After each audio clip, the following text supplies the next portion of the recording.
تم پریشان کیوں ہوتے ہو؟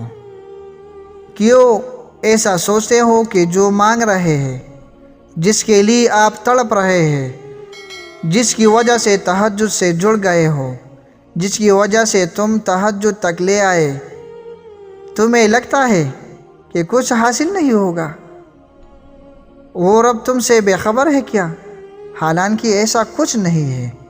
وہ خالی ہاتھ نہیں لوٹتا، بس ایک مقررہ وقت پر سب ملتا ہے۔ اس رب نے جو لکھا ہے وہ تمہارے حق میں بہترین لکھا ہے۔ وہ تو رب ہے، وہ خالق ہے، وہ مالک ہے، وہ سب کچھ عطا کرتا ہے، مگر ایک مقررہ وقت پر۔ یقین رکھو، صبر کرو اور انتظار طویل کر دو۔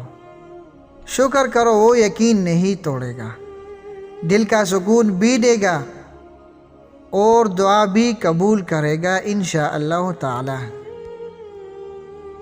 چہرے پر پریشانی کیوں؟ دل میں سوال کیوں یقین ڈگمگا رہا ہے؟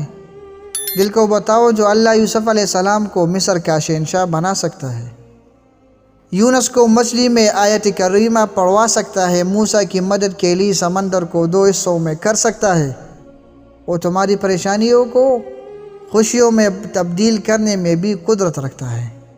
ذرے ذرے کی خبر رکھنے والا تمہیں کیسے اکیلا کر دے گا؟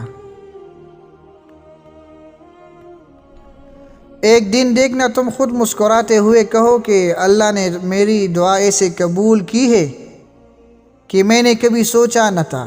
تم کہو گے کہ اللہ نے معجزہ کر دیا جس کا میں نے کبھی تصور بھی نہیں کیا تھا، اور دیکھنا یہ کہتے ہوئے تمہاری آنکھیں نم ہوں گے اور تمہارا دل جو اتنا سفر کرتے کرتے تک چکا تھا اب وہ اطمینان میں ہوگا انشاءاللہ۔